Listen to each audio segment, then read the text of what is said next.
Es esmu patriots, tāpēc es braucu uz aizvīķiem, pieminēt karavīrus, kas ir krituši kaujā Latvijas vēsturē, cīnoties par Latviju. Latvijas diena nozīmē daudz. Man patīk Latvijas diena, jo latvieši uzveic Bermundiešu.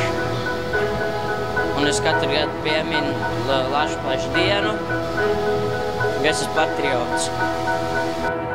Manai ģimenei ir tradīcija Latvijas dienā iedegt svecīti un atcerēties mūsu senčus, kur cīnījās par Latvijas brīvību, jo tomēr, ja viņi to nebūtu darījuši, tad mums nebūtu nākotnes un šodien mēs šeit nesēdētu.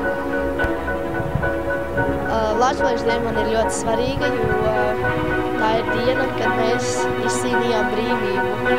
Man tas ir īpaši svarīgi, jo kā Jansargam esmu iemācījusies par īstu Latvijas patriotu, un mēs piedalāmies kaut kādās simulācijās, bet mēs nekad nevaram iedomāties, kā bija toreiz. Tāpēc šī diena mums tiešām ir jāpārīja. Viennozīmīgi tas ir kā visas patriotiskās nedēļas sākums, kā arī, protams, tas ir pasākums, kurš norisinās aizvīķos, un uz kur es došos jau, es nezinu, kuru gadu, manuprāt, jau kādu 5. Un man šie svētki ļoti patīk, jo tie ir patriotiski, labi gājiens un arī ģimenes. Latvijas diena man saistās ar īstu patriotismu. Tā ir diena, kad mēs atceramies kritušos.